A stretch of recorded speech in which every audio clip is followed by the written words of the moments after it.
Hi all, ಎಲ್ಲರಿಗೂ ನಮಸ್ಕಾರ. ರಾಯರ ಅನುಗ್ರಹ ಯೂಟ್ಯೂಬ್ ಚಾನಲ್ಗೆ ಸ್ವಾಗತ. ಇವತ್ತಿನ ಟ್ರಾವೆಲಿಂಗ್ ವ್ಲಾಗ್ ಬಂದು ನಮ್ಮ ಮಲ್ಲೇಶ್ವರಂ ಅಂತಿದ್ದಾಗೆ ಎಲ್ಲರೂ ಹೋಗೋದು ಅಥವಾ ಎಲ್ರಿಗೂ ಗೊತ್ತಿರೋದು shopping. A to Z shopping, ಬಟ್ಟೆ ಆಗಿರ್ಬೋದು, ಆಕ್ಸೆಸರೀಸ್ ಆಗಿರ್ಬೋದು, ಹೂವು ಆಗಿರ್ಬೋದು, A to Z ಎಲ್ಲ ಥರ ಶಾಪಿಂಗು ಇದೆ. ಒನ್ ಡೇ ಔಟ್ ಮಲ್ಲೇಶ್ವರಮಲ್ಲಿ ವಿತ್ ಶಾಪಿಂಗ್. ತುಂಬ ದೇವಸ್ಥಾನಗಳಿದೆ. ಬಹುಶಃ ಎಲ್ರಿಗೂ ರೋಡ್ ಸೈಡಲ್ಲಿ ಕಾಡು ಮಲ್ಲಿಕಾರ್ಜುನ ಸ್ವಾಮಿ ದೇವಸ್ಥಾನ ಒಂದೇ ಗೊತ್ತಿರುತ್ತೆ. ತುಂಬ ಜನಕ್ಕೆ ಒಳಗಡೆ ಇರೋ ದೇವಸ್ಥಾನಗಳು ಅಷ್ಟು ಗೊತ್ತಿಲ್ಲ.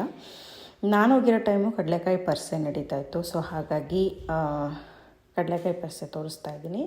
ಹಾಗೆ ಇಲ್ಲಿ ಶ್ರೀ ಲಕ್ಷ್ಮೀ ನರಸಿಂಹಸ್ವಾಮಿ ಟೆಂಪಲ್ ಇದೆ, ಪಕ್ಕದಲ್ಲಿ ಗಂಗಮ್ಮ ತಾಯಿ ಟೆಂಪಲ್ ಇದೆ, ಹಾಗೆ ಎದುರುಗಡೆ ನಂದಿ ಟೆಂಪಲ್ ಇದೆ. ಇದು ಬಂದು ಕಾಡು ಮಲ್ಲಿಕಾರ್ಜುನ ಸ್ವಾಮಿ ಅವತ್ತು ಕಂಪ್ಲೀಟ್ ಕಡಲೆಕಾಯಲ್ಲಿ ಅಲಂಕಾರ ಮಾಡಿದ್ದಿತ್ತು. ತುಂಬ ಕ್ರೌಡ್ ಇತ್ತು, ಹಾಗೆ ತುಂಬ ಚೆನ್ನಾಗಿರುತ್ತೆ. ಬೆಂಗಳೂರಲ್ಲಿರೋರಿಗೆ ಖಂಡಿತವಾಗ್ಲೂ ಗೊತ್ತಿರುತ್ತೆ ಕಡಲೆಕಾಯಿ ಪರ್ಸೆ ಎಷ್ಟು ಫೇಮಸ್ಸು. ಬಸವನಗುಡಿಯಲ್ಲಿ ಹೇಗೆ ಕಡಲೆಕಾಯಿ ಪರ್ಸೆ ಚೆನ್ನಾಗಾಗುತ್ತೋ ಹಾಗೆ ಮಲ್ಲೇಶ್ವರಮಲ್ಲಿ ಕೂಡ ತುಂಬ ಚೆನ್ನಾಗಿ ಅಲಂಕಾರ ಮಾಡ್ತಾರೆ. ಇದು ನಂದಿಗೆ ಕಂಪ್ಲೀಟ್ ಕಡಲೆಕಾಯಲ್ಲಿ ಅಲಂಕಾರ ಮಾಡಿದ್ದು.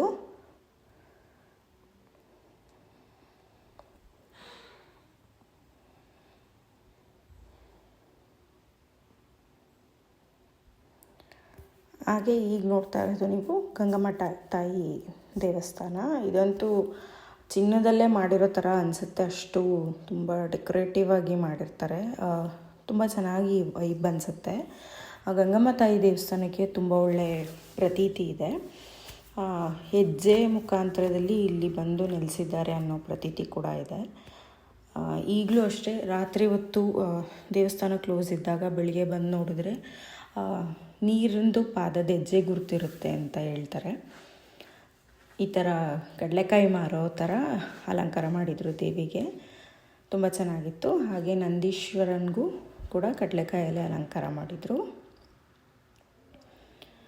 ಒಂದೊಳ್ಳೆ ಡೇ ಔಟ್ ವಿತ್ ಶಾಪಿಂಗ್, ದೇವಸ್ಥಾನಗಳನ್ನ ಕಂಪ್ಲೀಟ್ ರೌಂಡ್ ಹೊಡಿಬೋದು. ಇದಾಗಿತ್ತು ಇವತ್ತಿನ travelling vlog. Thanks for watching. Please subscribe the channel, like, share and comment. Thanks for watching. ರಾಯರ ಅನುಗ್ರಹ.